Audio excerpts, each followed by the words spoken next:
Oh, it was like really different. There's a lot of different elements that are in film versus theater, and there's a lot of theater elements that aren't in the film. And I will say it was a lot easier being an actor for film than it is for theater, just because you get as many takes as you want. Theater, you only get one.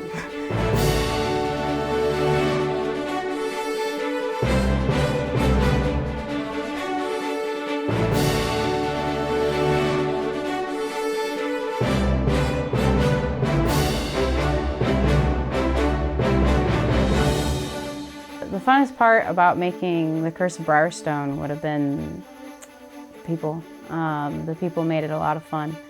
With every production you have some ups and downs, but we worked through it. We were able to overcome a lot of obstacles, and it really showed how much everybody was dedicated to the project. After seeing the short film version, during the haunt at Ghost Town. After watching it, I was like, wow, this is some high quality stuff, pretty cool. So I went around and I was like, you know, there's this pretty awesome movie coming out called The Curse of Bryestone. It's like, to me, it's like, yeah, it's like the Avengers of the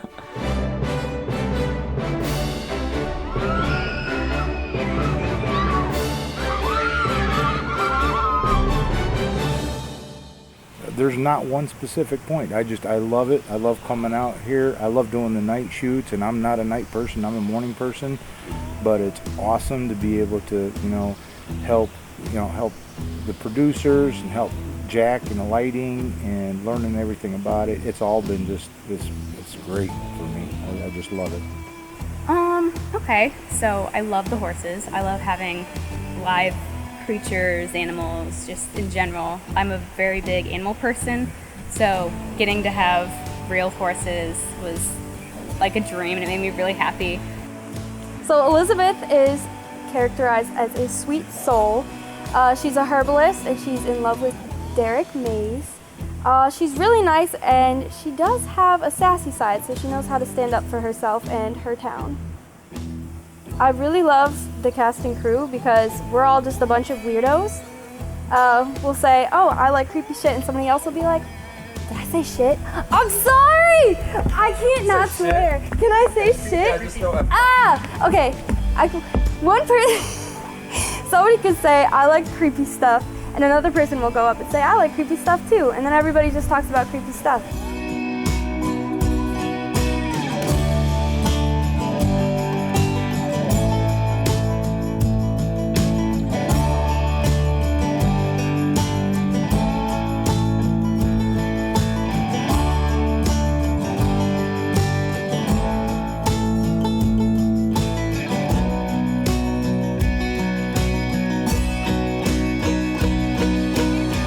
That's kind of hard to find sometimes, even within theater.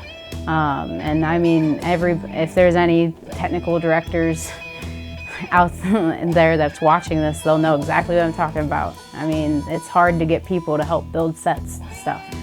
And so just to be on this big of a project and seeing how everybody pulled their own weight and pulled together and banded together and just became this close-knit group. And it was really, really cool to see that, because I don't think I've ever really experienced that much of a bond between like a cast and crew.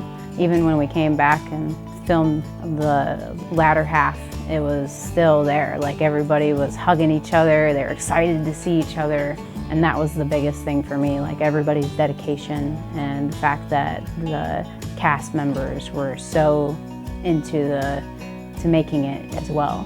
It was really cool. Kane Way, to me, is I feel like he's more like a comedic relief, whereas he's like a Black Swamp sidekick. He pops up every now and then. He says some random stuff,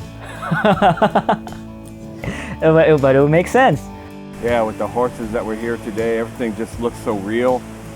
For not being in this place before, it just seems like there's just so much going on at one time.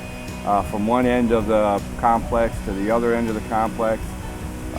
It's just very large scale in trying to get involved in this. This is my first one and getting involved in something like that. I think that's the coolest thing is seeing all the effects and all the work that goes into it and kind of learning some of the movie magic. Like watching movies now, I'm like, I see what they did with that lighting. It's opened my eyes to watching TV and movies differently a little bit.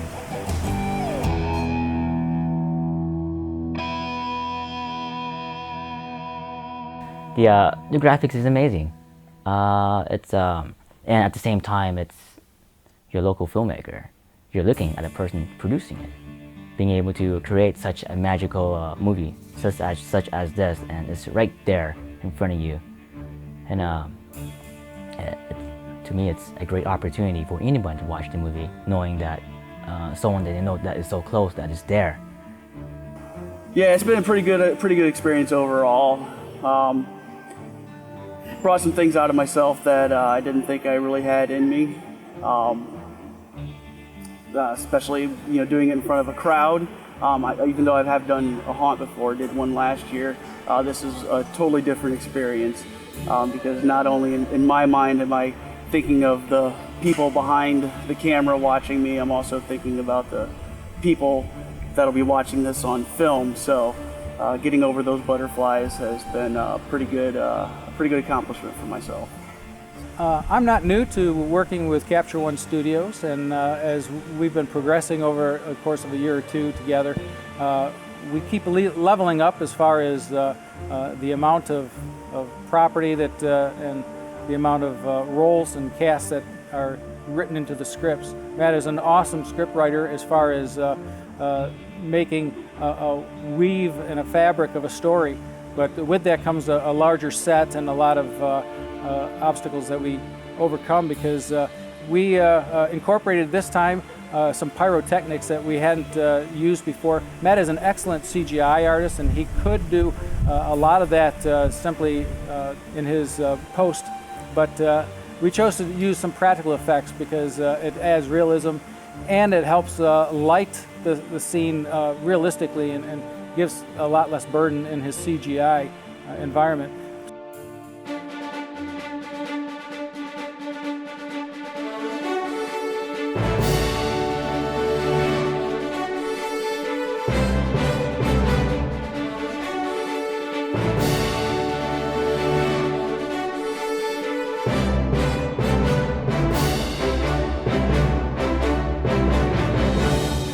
The character that I played was Ava Branson.